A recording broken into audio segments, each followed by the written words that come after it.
Hi everyone, I'm Joanna Penn from thecreativepenn.com and today I'm here with Steve Scott. Hi Steve. Hi Joanna, how you doing? I'm thrilled to talk to you today, but just as a little introduction, Steve is a best-selling non-fiction author of 43 self-help books focusing on habits, including the mega-bestselling Habit Stacking 97 Small Life Changes That Take 5 Minutes or Less, which is one of those fantastic book titles which we will come back to. So Steve, you started your internet business life with affiliate marketing, and you've been doing this entrepreneur thing for a while. I wondered what lessons you learned from that time that have enabled you to achieve so much in publishing.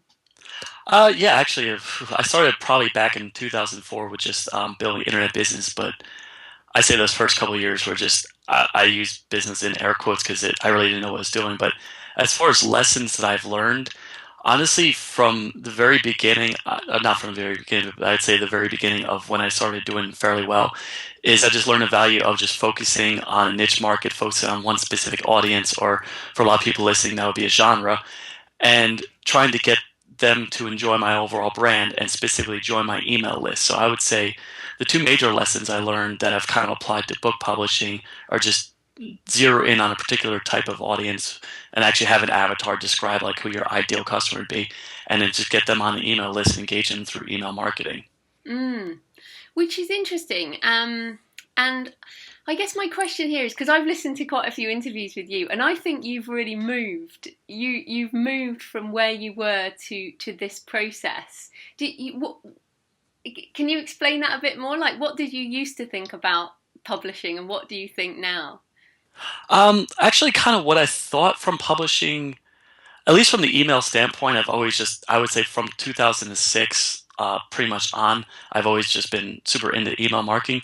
But I guess when I kind of started out with actually specifically Kindle publishing, I was just focusing on the internet business stuff, affiliate marketing, that sort of stuff. And I guess I kind of now what I look back on is I kind of painted myself with the same people who are just talking about just internet business riches and stuff that even years ago, I still don't believe that you can just make money a ton overnight. It requires like building an asset. You have to put forth effort and you have to put effort in on a daily basis, and you have to get up and repeat some of the unsexy kind of process of getting your butt in the chair and writing every single day. And just that's kind of I guess what I learned from business is it's kind of the little things that you do on a daily basis are can actually produce long term results. It's great, and I like your story because in the last year or 6 months to a year, I've seen your name everywhere. I've seen your books everywhere. And some people might think that you're like some overnight success, but you've actually been working on this for years. Yeah, definitely. I would say I've always, not always, I would say from 2006 on to 2012, I've done enough of an internet business just to support myself. I always enjoyed traveling, so I actually one year pretty much took off the whole year and just traveled and just support myself by my affiliate marketing business. But I guess kind of again air quotes when I arrived, it's just consistently doing the fundamentals, which I'm sure we'll talk about in a bit, but just practicing the same thing I was doing from day one. It's almost like a cumulative effect. Like you get every time you put a book out there, the more people that buy, the more they join your email list, the more reviews you get, and it's just every time I release a new book, it just kind of built on itself. And by the time habit stacking rolled around, I had a pretty sizable email list and following that. When the kind of right combination of a title and an attractive e-cover image came out, and would it? And I'll be honest with it, the book review wise has not done as well. Again, we'll get into that. But when that book finally came out, it was just because I had all laid the groundwork ahead of time. That one just seemed to explode overnight, and it wasn't like it happened just from one day. It was all the stuff I did in the year and a half leading up to that point. And how many books did you have out at the same time as Habit Stacking? Um, at the time, that was my 40th book, and if I could break it down, I think that was that was the ninth or 10th book in the Habit line, and I had 15 to 17 books. Forgive me for my numbers; I haven't looked at my other book lines, but I had the internet business ones. I think around 15 to 17, and I tried a children's book line. I tried because I'm lazy, like a lot of people. I tried outsourcing the whole thing. I tried outsourcing a whole bunch of children's books, and that was not a disaster because I still make a little bit of money every month from them, but it was what I consider a failed experiment because I didn't apply the principles that I apply now. I just tried to outsource the whole process and not really be involved with it. So Mm. as far as the habit books, that was the ninth or 10th one when I released that one. And I think that's the point. So talking about income, and now you're very open about income. You come from the school of bloggers who share their income, Yeah. which I appreciate. And maybe when I earn as much as you, I will also share my income. But you recently reported 125,000 American dollars for a quarter, which Yes. I thought was fantastic. But part of that is, like you're saying, people bought habit stacking, but they bought then 11 other books in the series or whatever. Did you see that spill over into the rest? Absolutely. Yeah, actually, on my blog, I also, if you look at a post, you see I'm like an obsessive tracker. So I actually did an analysis of, I think I did a month before habit stacking, a month after, and I think it was the 8 books, how much they sold in the month, the month leading up to habit stacking, and how much they sold after habit stacking. Actually, the promotion died out, and I saw a 50% increase on just all my other books just for the sole fact that I only did one thing in my marketing um, overall plan was just I released a new book, and I just by releasing a new book and having that sell well, I saw the spillover into all my other titles. And I released a book that's not really a one I'm really pushing right now, but I released it a couple days ago, and again I see a little bit of an increase just by having a new book out in the marketplace. Which again, I think is the point, is you've Yeah. developed a vertical, and it wasn't that habits, if you just had habit stacking, this wouldn't have happened, most likely. You would have got a little bump, but, you got this big thing. So you say in that post that you practice the fundamentals every day and you will achieve a breakthrough in your book business. So what are the fundamentals? Wow, hearing it described like that's kind of a lofty statement. I would say you would do better than the people that just throw books against the wall and hope they would stick. So maybe I'll reword what I said in that No, blog it's post. inspiring. Everybody wants a breakthrough. I would say though that the fundamentals for me, honestly, it's which I know I've listened to your podcast. You preach this as well. It's and actually I think I saw you once. You talked about the word count, how you keep diligent word count. I've gotten, and because I talk about habits, so I guess is the ironic part, but I've kind of gotten out of the habit of keeping a daily word count, but I still write every single day, so that's important.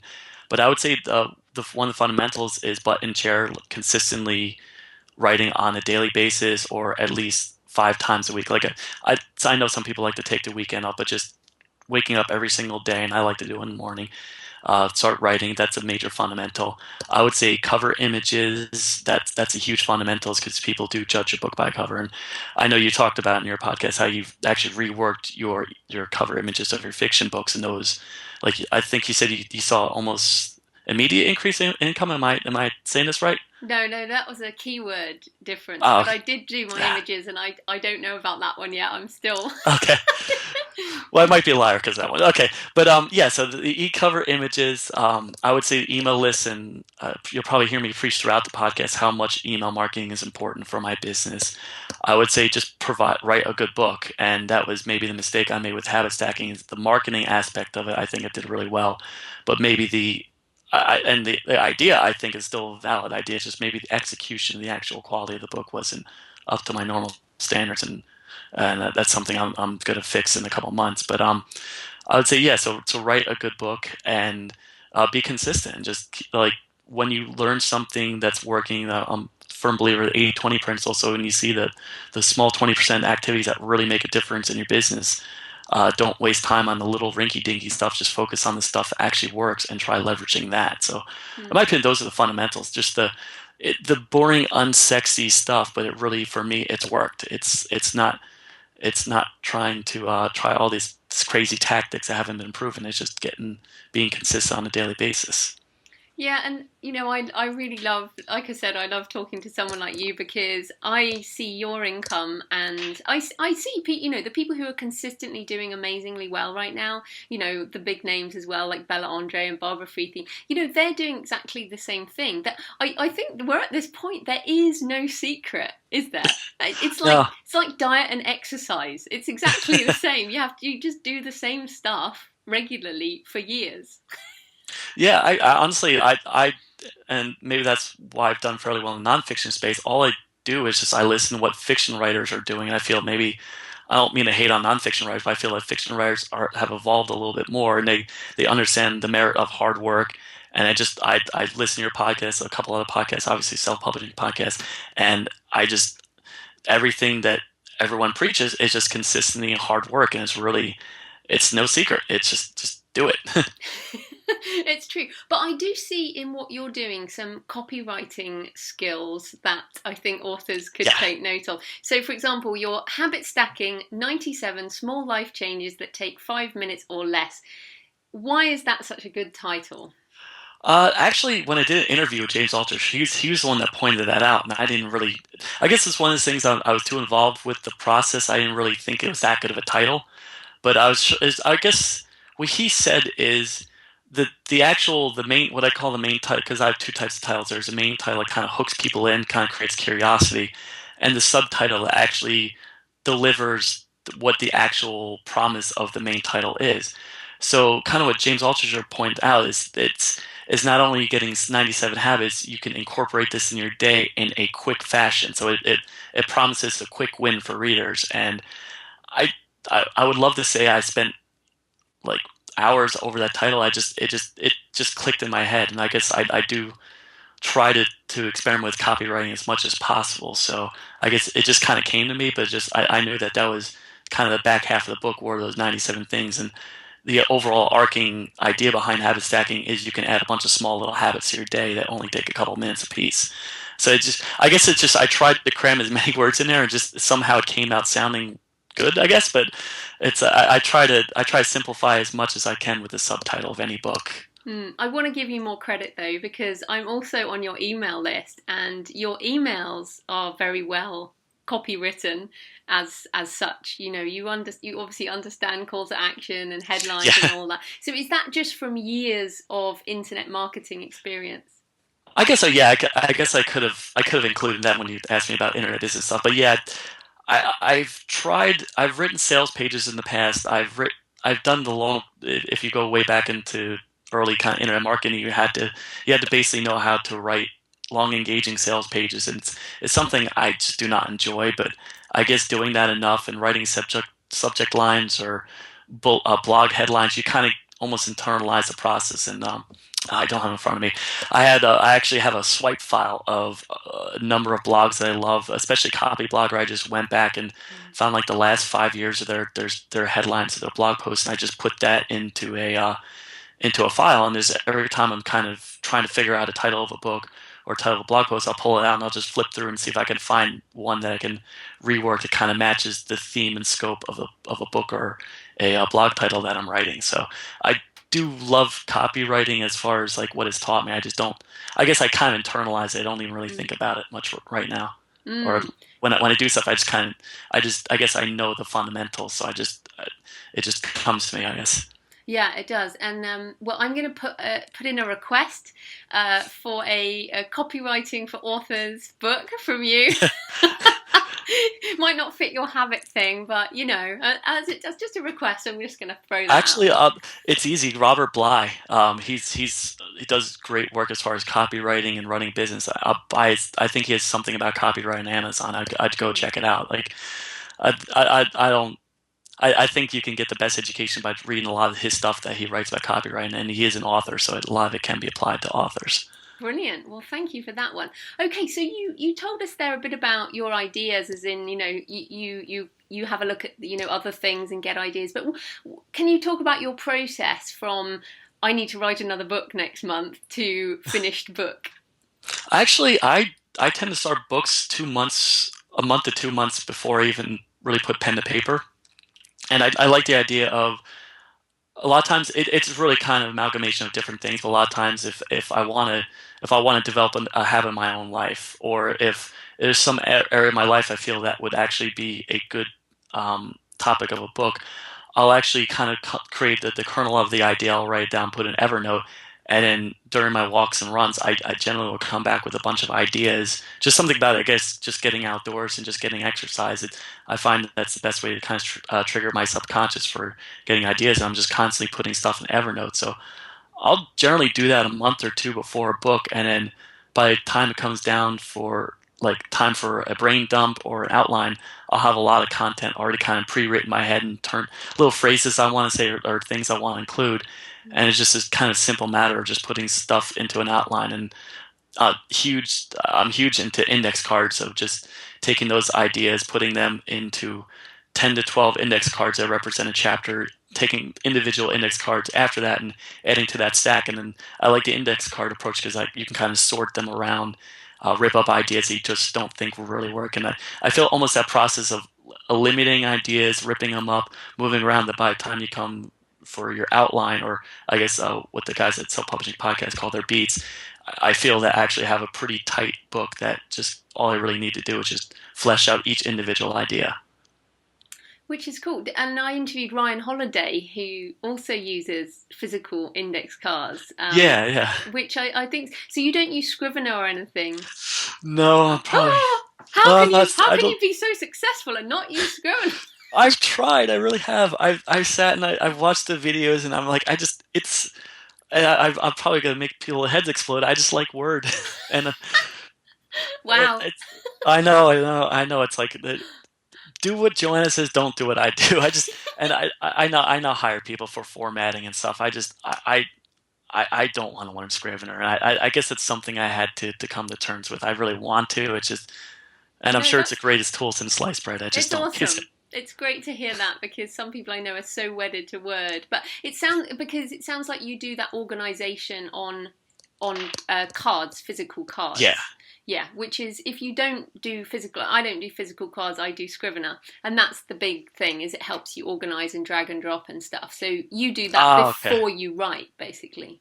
Yeah, exactly. And I guess while I love technology, I'm also very careful with being on the phone or in front of a computer too much. I purposely try disconnecting as much as possible. I just don't like having to sit down in front of a laptop to do everything. And sometimes it's just nice. Honestly, it's days like this where it's the fall where I'm living. It's really nice weather. I love to just go outside.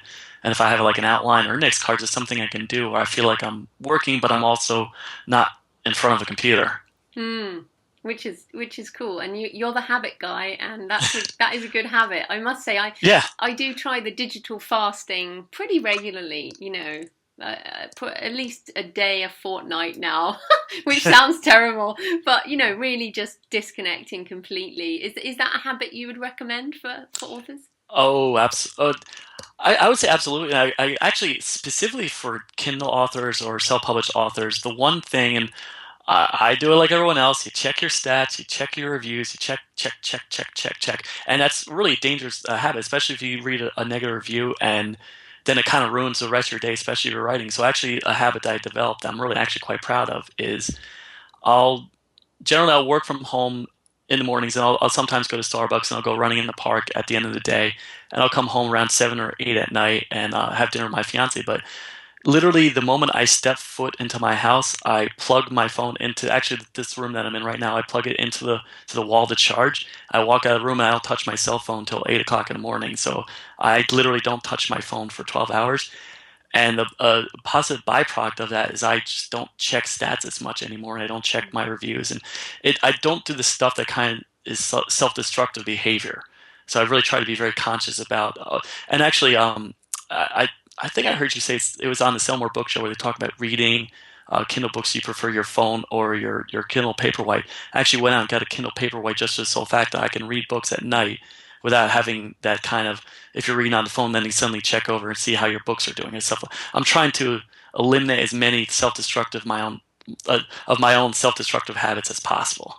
Oh no, that's great. Now I'm just not a data person at all, to be honest. I barely check anything. That's good. And I took my email off my phone a year ago. It must be over a year now, and that's just brilliant. I've done that. That's that also saves me so much just agony of. Yeah. You look at the email, but you don't respond back. But you think about the email, and actually sometimes your mind's not present in the moment because you're thinking about that thing that you have to do. The phones are great, but they're kind of ruining the human connection that we have as a people. Yeah, no, you do. There's a lot of there's a lot of discipline involved in being an author. Full stop. Do you have a book on discipline?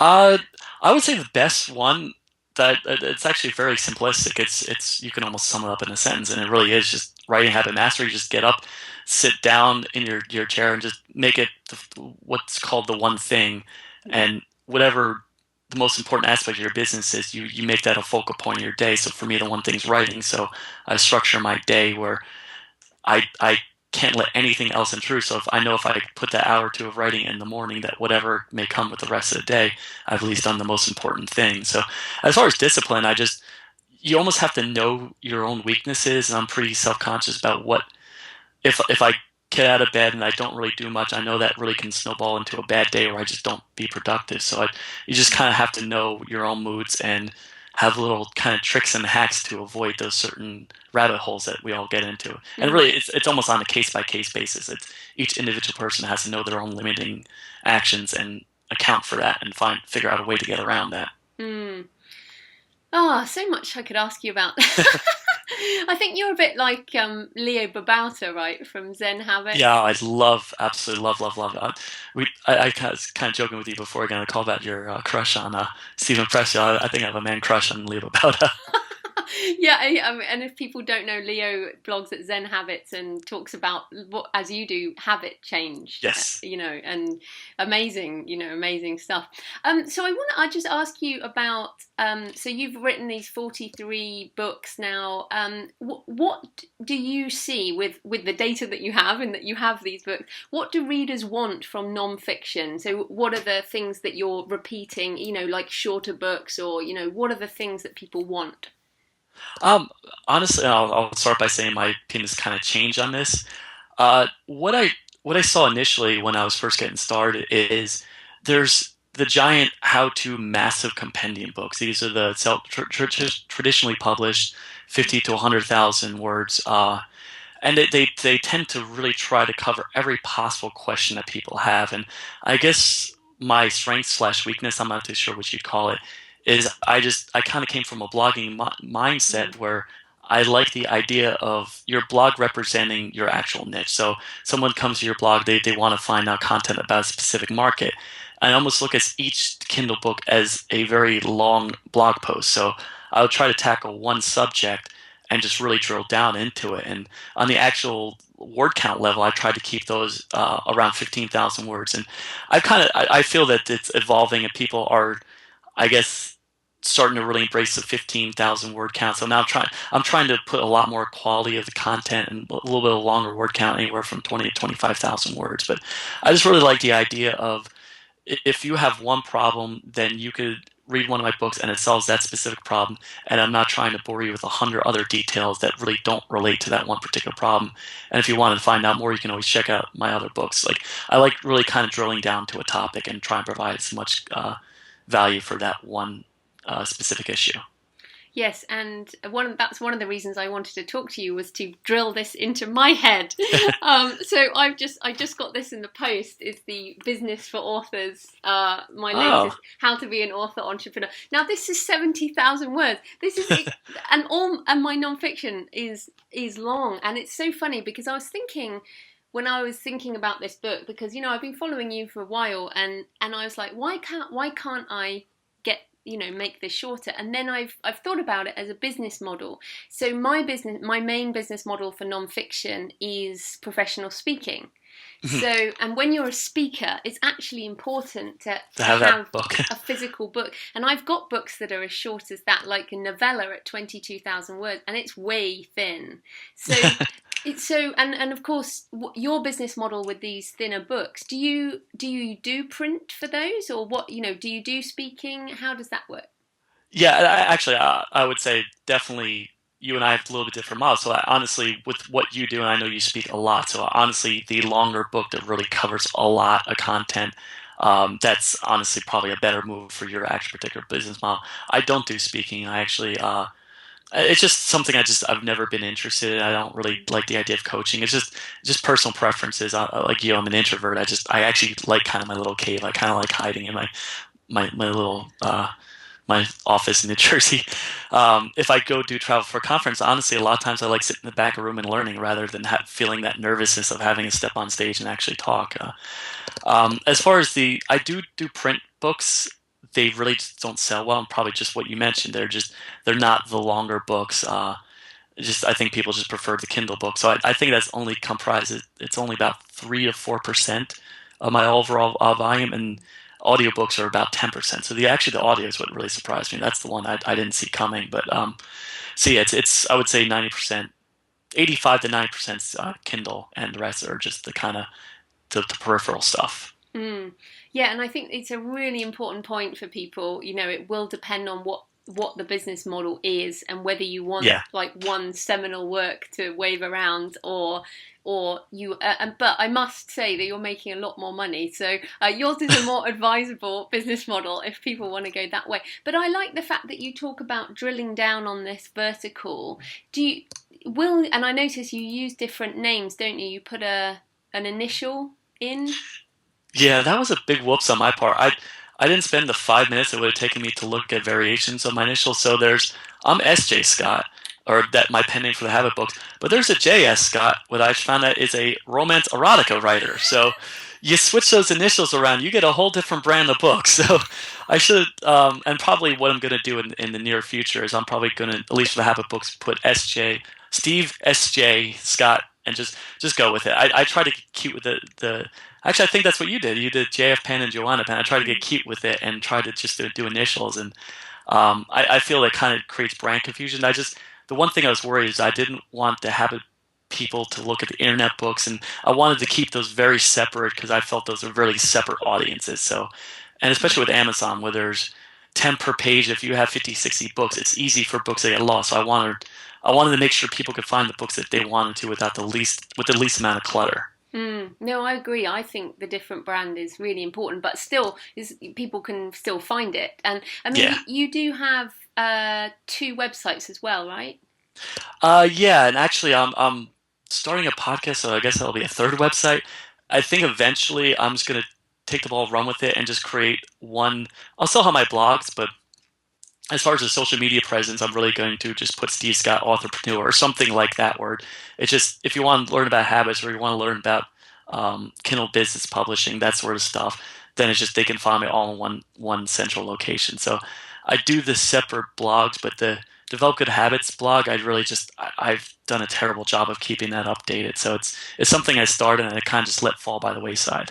No, I'm interested. And then we're obviously both really positive about self-publishing and everything. Oh, yeah. And I never see like a zero-sum game. I'm up for everyone in the world publishing, to be honest, because as a reader, I read 3 to 5 books a week, and I don't write Oof. 3 to 5 books a week. I mean, I'm a hardcore reader, and I really think that there's room for everyone. But someone like you, who's putting out books really fast, who's got all of this, you kind of represent the kind of author that some people are scared of. That people talk about when they mention words like tsunami and the sheer volume of stuff. And many authors are scared about the massive growth in volume. So how do you think authors can stand out in this sort of big growth period?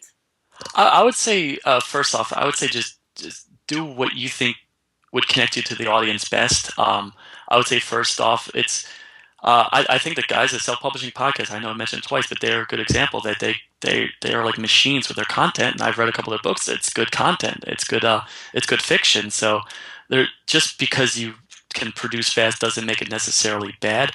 But I would say as far as an author or an author getting started, it's just you really have to make a determination. Would you want to start with the kind of smaller books that tackle one subject, or would you rather just kind of go for a longer book?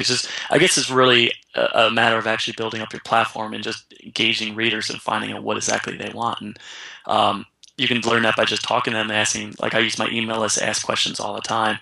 Or you can just look at the reviews of your books if you start to see a pattern of what people don't like about your books, and you can shift tactics. But I guess, again, both the strength and weakness of what I do is I definitely have a ready, fire, aim approach to stuff. I tend to just do stuff and just see what happens. And if it works, it works. If it doesn't, I'll just do something differently. So I'm not too sure if that completely answered your question. Yeah, no, I think it comes back to what we said at the beginning as well. This is a long-term game. So if an author writes one book, they can't be expected to stand out, in my opinion. Yeah. I just don't think you can stand out with one book anymore. No, not at all. I know that the 50 Shades of Grey is people love touting that as like one of the best examples of success with self-publishing, but it was a rare Mm, incident. I guess how he calls it an outlier. It's just something that you don't expect that to happen. The people that get noticed are the ones that are out there just continuously doing it, and eventually mm, you start just build an audience up literally one person at a time. Every time someone emails you, you email them back and you talk to them, you try to engage them, and you just do a little bit every single day, and it does build up. It's just yeah. it is hard because sometimes you see these interviews with these numbers, and maybe it's just I'm sometimes that can be kind of counterproductive seeing these numbers that you get a little bit down on yourself. It's a long term game. It's not overnight, and just you Mm. just have to focus on what you need to do instead of what other people are doing. Just try building it one book at a time, one email at a time, one blog post at a time. Just keep on creating content and finding what people want. And I'm going to be talking to Alexis Grant soon. Do you know her? She did. Yeah, yeah. Yeah, She and I Skyped a couple times and then email and stuff. Yeah, uh, yeah.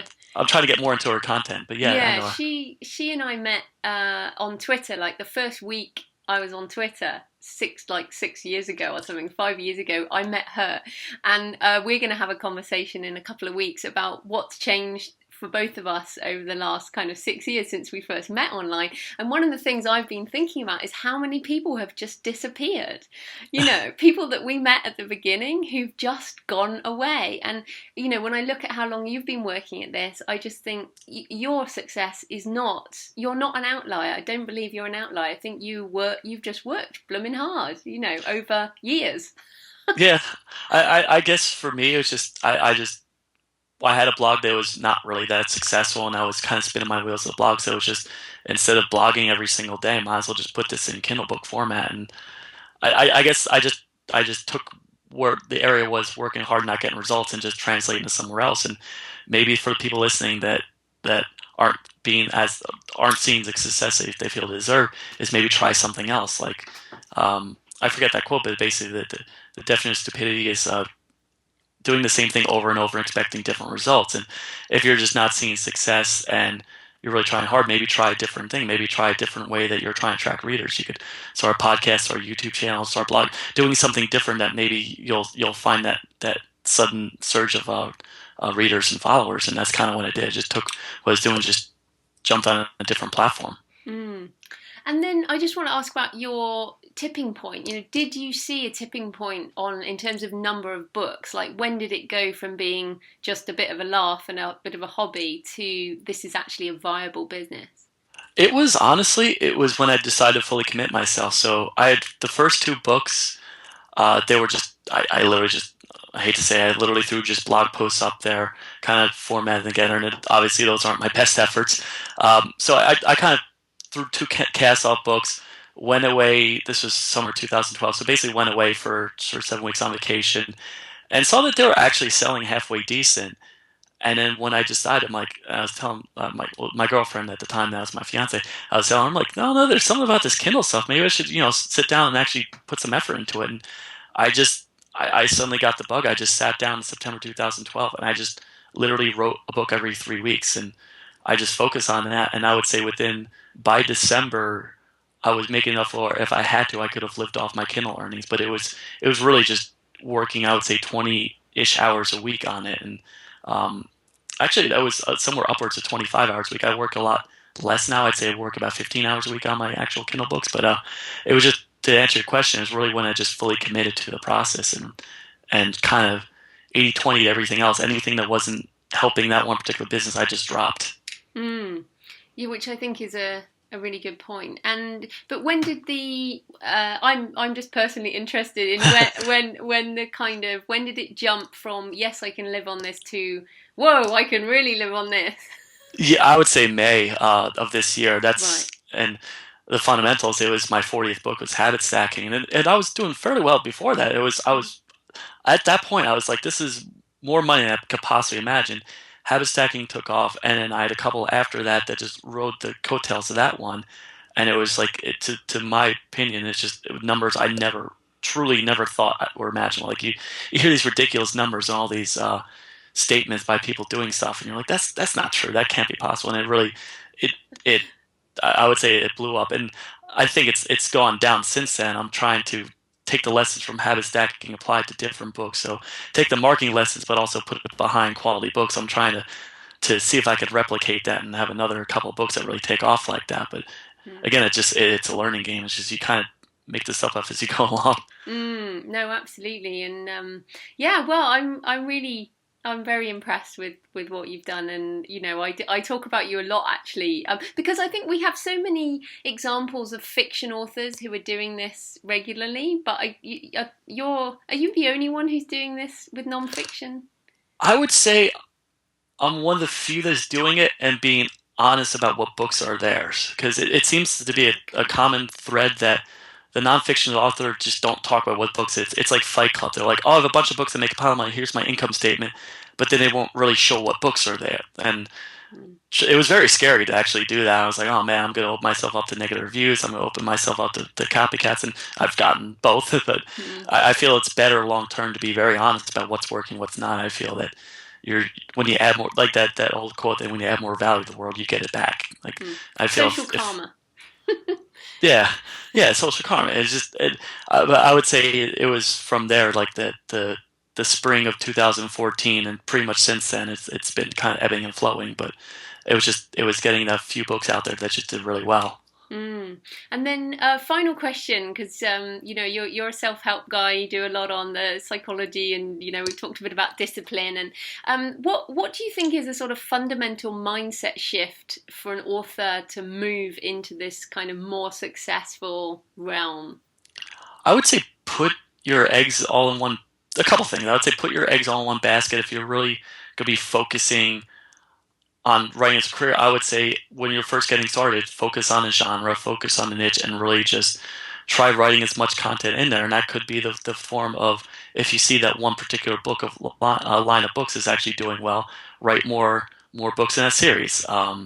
Or if you see that a particular type of niche is doing well, continuously focusing on that. And I would say go as far as, if you see something working, really put your eggs in that basket. And I guess an example of this is, this is a very dangerous strategy, so really think carefully about it. But I actually put all my eggs in Amazon's basket. I literally just have everything on Amazon right now. And after going to be it is 2 years right now that I've been Kindle publishing full time.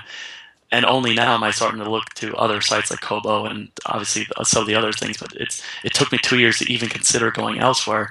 And I feel just having that all in one area, concentrate, just focusing on one topic and one platform really has helped me achieve success, because it's very easy. If someone likes your book, they just go on Amazon, continuously buy others. And I feel with all this, the KDP Select All stuff I'm sure you've talked about, it's when you have all those sales tools, they kind of just help build that snowball that one book reader turns into a buyer of multiple books, and just you get enough of those 1,000 true fans that you just start to build a huge following on one platform.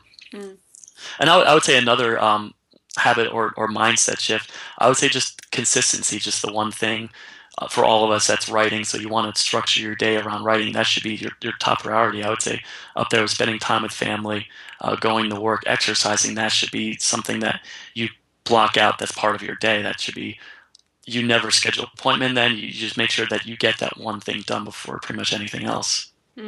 Fantastic. Right, Steve, where can people find you and your books online? I would say my books, habitbooks.com. It's what they can find online. Actually, let me throw this out there. You can find Kindle publishing information at stevescottsite.com, but I'm actually starting a new podcast, selfpublishingquestions.com, and I'm hopefully launching that at the end of October. But it'll be kind of the shorter form, daily type of podcast where people can just call in with a question. I'll just spend time answering it. I kind of enjoy those shows rather than some of the longer ones where I like to focus on actually just if people are struggling with a certain area, they can just call in. I'll do my best to answer it. Fantastic. Well, thank you for doing that as well. I think, given how successful you're being generous with your time. So, Well, thank you. yeah, no, and this is what I love about being indie. I think, well, I don't know if traditional publishers, traditional authors have the same kind of network, but I feel like we've just got this great group of people who share everything and, are honest, and it's awesome. Oh yeah, like I said, I've learned a lot by just listening to your podcast and other ones, and I feel it hopefully will legitimize the whole model that eventually when there's enough people that really feel oh these are self-published books are actually good, they're enjoyable fiction, they're helpful content, that sort of thing, that I feel it helps all of us, not just the individual authors. So I really do believe in that. It's like if we help each other out, it'll help all of us in the long term. I agree. Well, thanks so much for your time, Steve. That was great. Well, thank you.